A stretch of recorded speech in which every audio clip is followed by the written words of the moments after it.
आज हम बात करेंगे कि न्यूजीलैंड में पेरेंट्स होना कैसा होता है। हाँ, हम स्पेसिफिकली उन शुरुआती सालों की बात करेंगे जब आपके बच्चे स्कूल नहीं जाते और उनमें क्या फ़र्क होता है। आपको ये वीडियो पसंद आएगा और आप एंड तक ज़रूर देखना चाहेंगे, क्योंकि लास्ट में अपने व्यूज़ मैं शेयर करूँगा कि मुझे न्यूजीलैंड की पेरेंटिंग के बारे में क्या लगता है। तो चलिए शुरू करते हैं। मेरे बड़े भाई जो काफ़ी साल से न्यूजीलैंड में सेटल है, और जब वो पहली बार न्यूजीलैंड गए थे तो उन्होंने उनके बच्चों की उम्र ये थी, एक तो 2 साल का था और दूसरा करीब एक 5 साल का रहा होगा और तीसरा एक 9 साल का।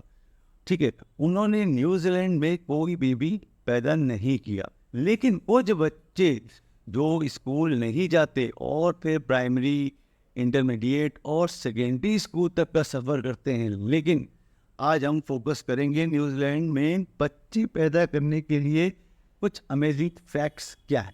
सबसे पहले जो मैं बात करना चाहूँगा वो ये है कि मैं न्यूजीलैंड गया और रुका ज़रूर हूँ, पर वहाँ बेबी नहीं पैदा की, लेकिन मेरे फ्रेंड्स और कोवर्कर्स हैं जिन्होंने बेबीज वहाँ पैदा किए हैं और मैंने थोड़ी रिसर्च भी की है। वहाँ एक प्रोग्राम है जिसे बेस्ट स्टार्ट प्रोग्राम कहते हैं, जहाँ पर आपकी इनकम या फैमिली सिचुएशन से कोई फ़र्क नहीं पड़ता है। उस पहले साल भी आपको गवर्नमेंट से सपोर्ट मिलता ही मिलता है। आपको गवर्नमेंट से हर हफ्ते कुछ पैसे मिलते हैं, सिर्फ इसलिए क्योंकि आपने वहाँ बेबी पैदा किया है। कितना कूल है। ये करीब $60 पर वीक या $240 पर मंथ होते हैं, और ये आपके बेबी के पहले साल के लिए। आपको ये पैसे पाने के लिए लो इनकम या किसी और क्राइटेरिया को मीट करने की ज़रूरत नहीं है। अगर आप लो इनकम सिचुएशन में हैं या आपको एक्स्ट्रा सपोर्ट चाहिए हो, तो ये 2 या 3 साल तक भी कंटिन्यू हो सकता है, लेकिन पहले साल के लिए ये सबको मिलता है। आपको गवर्नमेंट से सपोर्ट मिलता ही मिलता है, पैसा मिलता ही मिलता है, क्योंकि पता है चीज़ें महंगी होती जा रही हैं। खाना महंगा होता जा रहा है, बेबी का सामान महंगा होता जा रहा है। लेकिन आपको पता है क्या, ये सब जगह महंगा होता है क्योंकि यूएस में बच्चे पैदा करना महंगा ही होता है। मैंने अपनी इस वीडियो में यूएस के में बच्चे पैदा करने के एक्सपीरियंस पर फ़र्ज के बारे में बात की थी। मैं उन्हें ऊपर लिंक दे दूँगा। तो ये बड़ा खर्चा होता है आपका यूएस में, और यूएस गवर्नमेंट कभी भी इसमें सपोर्ट नहीं करती है। लेकिन कितना कूल है कि न्यूजीलैंड में आपको अपने बेबी के पहले साल के लिए सपोर्ट मिलता ही मिलता है। फिर जब बच्चे प्री स्कूल एज में होते हैं तो उनके लिए और भी प्रोग्राम हैं। ये प्रोग्राम है जिसे कहते हैं अर्ली चाइल्डहुड एजुकेशन, इसमें आपके बच्चे को एक किंडरगार्टन या डे केयर में भेजा जा सकता है, जिससे वहाँ पे कैंडी कहते हैं गवर्नमेंट 20 घंटे का खर्चा उठाती है। तो अगर आप फुल टाइम काम करते हैं, 40 आवर्स का डे केयर चाहिए, तो 20 घंटे का खर्चा गवर्नमेंट ही उठाती है। आप अपने बच्चे को पार्ट टाइम भी भेज सकते हैं, पूरे टाइम अगर भेजना चाहें तो पूरे टाइम भी भेज सकते हैं। ज़रूरी नहीं है, किसी तरह भी आप जो आपको आसानी लगे उसमें कर सकते हैं।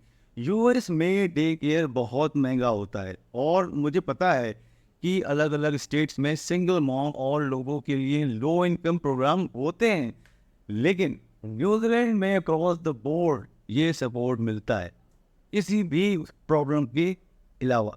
लेकिन ये बहुत ही अच्छा है। मैं सोचता हूँ वाह, ये कितना अच्छा है। आपको बस अपने बच्चे को भेजना होता है, चाहे आप काम करते हो या ना करते हो।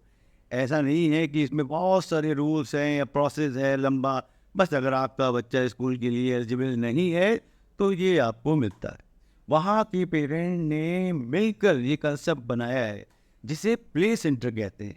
हर छोटे मोटे एरिया को अपना प्ले सेंटर होता है जो पेरेंट्स के द्वारा बनाया जाता है, रन किया जाता है। ये एक अच्छा कंसेप्ट है, ठीक है। शायद यूएस में भी ऐसी जगह है, लेकिन अगर है तो ये आइडिया कॉपी करना चाहिए। ये एक बहुत ही ज़्यादा अच्छा आइडिया है। हर टाउनशिप में एक प्ले सेंटर होता है जहां आप अपने बच्चों को ईजिली ले जा सकते हैं। ये उन बच्चों के लिए होता है जो स्कूल्स नहीं जाते या सेंटर्स ज़्यादा फैंसी नहीं होती, बस एक छोटी सी बिल्डिंग होती है, एक छोटा प्लेग्राउंड, एक आर्ट एरिया और जो कुछ पेरेंट्स मैनेज कर सकते हैं। और ये कंसेप्ट बहुत ही कूल है। बेसिकली इसका कंसेप्ट ये है कि ये एक प्ले सेंटर जो पेरेंट्स के द्वारा रन होता है।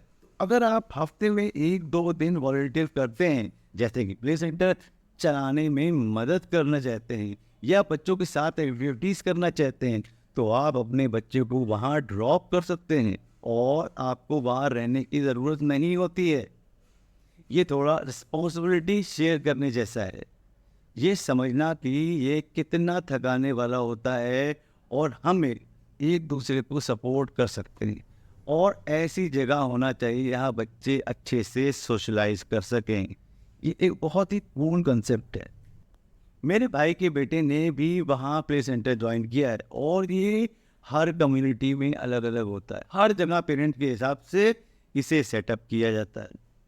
पेरेंट ने मिलकर ऐसा कंसेप्ट बनाया है, इसका पूरा हिस्ट्री भी है। मैंने पढ़ा है लेकिन अब याद नहीं, लेकिन ये कंसेप्ट ये है कि पेरेंट्स एक दूसरे का सपोर्ट कर।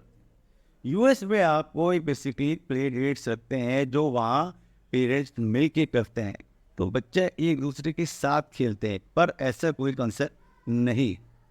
और अगर आप अपने बच्चों को वहाँ ड्रॉप करते हैं और कुछ दिन वॉलंटियर करते हैं तो आपको थोड़ा ब्रेक मिल जाता है, जो कि अमेजिंग है, चाहे ये बस कुछ घंटों के लिए हो। जब मेरे भाई वहाँ गए थे तो उनके 4 बच्चे थे और वहाँ जाके उन्हें जो सपोर्ट मिला उन टोडलर्स ईयर्स के लिए, जो कि काफ़ी मुश्किल और डिमांडिंग होते हैं, वो बहुत ज़्यादा अमेजिंग। तो ये बहुत ही क्यूट है कि न्यूजीलैंड में इस तरह की चीज़ें आपको बहुत आराम से मिलती हैं। एक और चीज़ जो वहाँ पे अमेजिंग है वो है टॉय लाइब्रेरी। ये उन बच्चों के लिए है जो स्कूल एज से थोड़ा पहले के हैं, और आप यहाँ आके टॉयज चेक आउट कर सकते हैं, जैसे कि लाइब्रेरी से बुक लेते हैं। तो जब बच्चे टॉयज से बोर हो जाते हैं या बड़े हो जाते हैं तो आप उन्हें वापस कर सकते हैं और नए टॉयज ले सकते हैं। ये भी जनरली पेरेंट्स या चर्च की या किसी चैरिटेबल ऑर्गेनाइजेशन के द्वारा ही चला जाता है, और ये बहुत ही कूल और बहुत ही अच्छा है। हर कोई अलग अलग टॉय ना खरीदे, जो बच्चे जल्दी बोर हो जाते हैं आप सिर्फ लाइब्रेरी जाके नए टॉयज ले सकते हैं, और जब आप वापस कर सकते हो। जब मेरे भाई ये यहाँ विजिटर आते हैं तो जो छोटे छोटे बच्चों के साथ होते हैं, तो ये टॉय लाइब्रेरी कंसेप्ट बहुत यूज़फुल होता है। मैंने सुना है कि कुछ अमेरिकन कहते हैं कि उनके स्टेट्स में भी ये होना चाहिए या होता है, लेकिन यहाँ ये बात कौन नहीं है, लेकिन ये आइडिया कॉपी करने लायक है और अच्छा किया है। तो ये थी एक क्विक समरी उन सर्विसेज की जो वहाँ न्यूजीलैंड में हर आदमी को शानदार तरीके से मिलता है। और मैंने सोचा था थोड़ा टाइम लेके अपने थॉट्स शेयर करूँ पेरेंट्स के बारे में न्यूजीलैंड में, और ये थोड़ा अलग कैसे है। मैं ये ज़रूर कहूँगा कि वहाँ के पेरेंट बहुत रिलैक्स होते हैं। यही चीज़ मुझे वहाँ के पेरेंट्स में बहुत पसंद है। न्यूजीलैंड में सब लोग नो वरीज वाले एटीट्यूड्स के साथ रहते हैं। सब कुछ धीरे धीरे और चिल चिल करते होता है, और वो जो अपने बच्चों को भी वैसा ही बड़ा करते हैं। मैंने ये नोटिस किया है कि न्यूजीलैंड के लोग अपने बच्चों को कामली समझाते हैं। वो कभी चिल्लाते नहीं हैं, डांटते नहीं हैं, हर जगह हंगामा नहीं करते हैं। और वहाँ के पेरेंट्स हेलीकॉप्टर पेरेंटिंग तो बिल्कुल भी नहीं करते हैं। वो अपने बच्चों को चीज़ों को एक्सप्लोर करने देते हैं और अपनी लिमिट सीखने देते हैं। अगर बच्चा कुछ गलत करता है या कुछ गिर जाता है तो सब लोग कहते हैं नो वरीज। ये मुझे बहुत नोटिसेबल लगा, क्योंकि यूएस में कल्चर थोड़ा स्ट्रिक्ट है और ये मुझे थोड़ा डिफरेंट लगा। तो दोस्तों आज के इस वीडियो में इतना ही। कोई सवाल हो तो मुझे कमेंट करें। वीडियो पसंद आया हो तो लाइक करें और मेरे चैनल को तो ज़रूर सब्सक्राइब करें। Thank you.